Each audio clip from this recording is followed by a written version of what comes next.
local? I said slightly. Yes, I'll say so. You put a lot into it. To introduce the group for us. I know who I am. On lead guitar, also, and backing mouth, J.J. French. Over there, lead guitar, backing vocals, Eddie Fingers Ojeda. Behind over here, on drums and backing vocals, A.J. Perro. And on bass and backing growls, Mark the Animal Mendoza. Now, you have been, the group Twisted Sister really is one of the great road groups. I've seen people lined up or blocks to get into concerts of yours. True. You spend, what, about almost all the year, 360 days, did I read? Yeah, well, too many days. Yeah, yeah. What about, you've been all over. What are how do groups vary? Teenagers across the country, or you do a lot of European touring too. How do they vary? Well, we find that actually they're just about all the same, to tell you the truth. Really? Teenager is a teenager, and if they like a certain kind of music, music's sort of a universal language. And it doesn't matter if they're a French fan, or someone from California, or Canada, or Florida.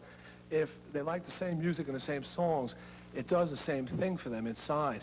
So it's an instant communication. Like if you were, say, an AC/DC fan or a Twisted Sister fan from the United States, and you met someone from England also into the same band, it'd be something you could talk about, something you could identify, you have in common.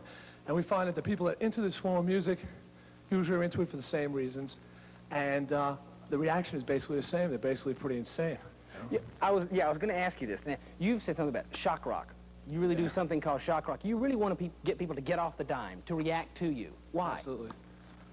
Because we think that's what music is, not just a record. You could listen to a record at home. You don't need to go to a concert and see a band play exactly perfect renditions of the stuff that you like at home. When you go to a concert, you're there, you paid money to see a show, and I think you've also paid money to have a good time. And people want to participate on the whole. They actually want to shout, scream, dance, do whatever, but sometimes they take a little prodding. By us using the way we look to shock them, it sort of knocks them off balance. They come in with a sort of, an attitude.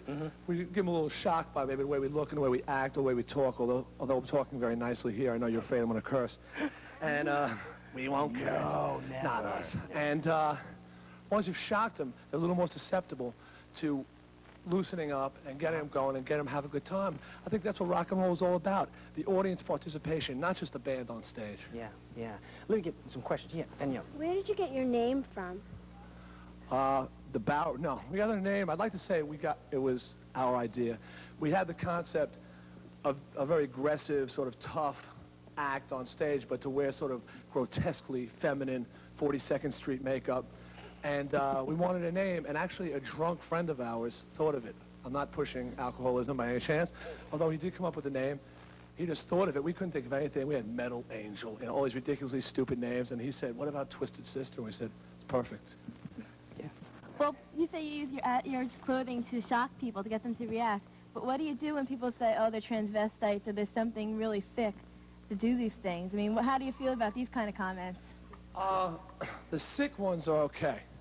The transvestite, what do you expect when you dress up like this? I mean, we don't have any personal problems with dealing with the way we look or the way we act. We're all very secure heterosexuals. So, I mean, but if we get a reaction, a negative reaction is better than no reaction. You understand what I'm saying? If you get people just go, it's the same old thing, that's the worst kind of reaction of all, because it's the most insulting. At least they hate you. You did something. It got them going. That's better than nothing. You do bear a remarkable resemblance to Bette Midler sometimes. Yes. I'm lacking a couple of her attributes, I didn't curse. Do any people, ever accuse you of trying to impersonate, Kiss or something with your makeup? Yes, they do. I mean, that's the standard one, of course. What other band wears makeup? They say Kiss wears makeup. The thing about the Kiss imitation thing is that we're not 20 years old. I'm 28 years old. We've been doing this a long time. They're about the same age.